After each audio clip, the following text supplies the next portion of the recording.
Hello everyone, ito ang ating lulutuing ulam for today. So ayan, meron tayo ditong gulay na kamansi. So ayan, sa mga hindi nakakaalam ng gulay na ito ang tinatawag na kamansi na para lang siyang langka. So ayan, at syempre pinakuluan ko na yan sa konting tubig. Ayan, tuyo na siya, kaya nilagay ko na yung ating pritong tulingan, nilagay ko na yung mga sangkap at yung ating siling green.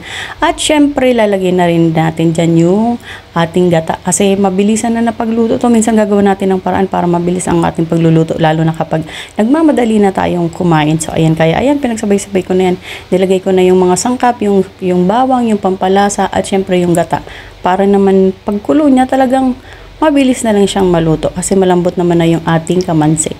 So ayan, mabilis lang na pagluto ito kasi nagmamadali na ako. So ayan, minsan gawa natin ng paraan kung paano tayo makakapagluto ng madali. So ayan, antayin lang natin yan na kumulo para maluto yung ating gata, at syempre hahaluin natin yan mga ilang minuto para naman pantay yung gata sa ating gulay, at syempre sa ating isda din manuot yung gata. So ayan, dahil mabilisan na nga ito na, ayan, luto na agad. O diba, mabilis lang lutuin tong gulay na ito. So ayan, yan yung aking version ng ginataang kamansi. Sa mga laking probinsya o mga nakatira sa probinsya, alam na alam ninyo ang gulay na ito.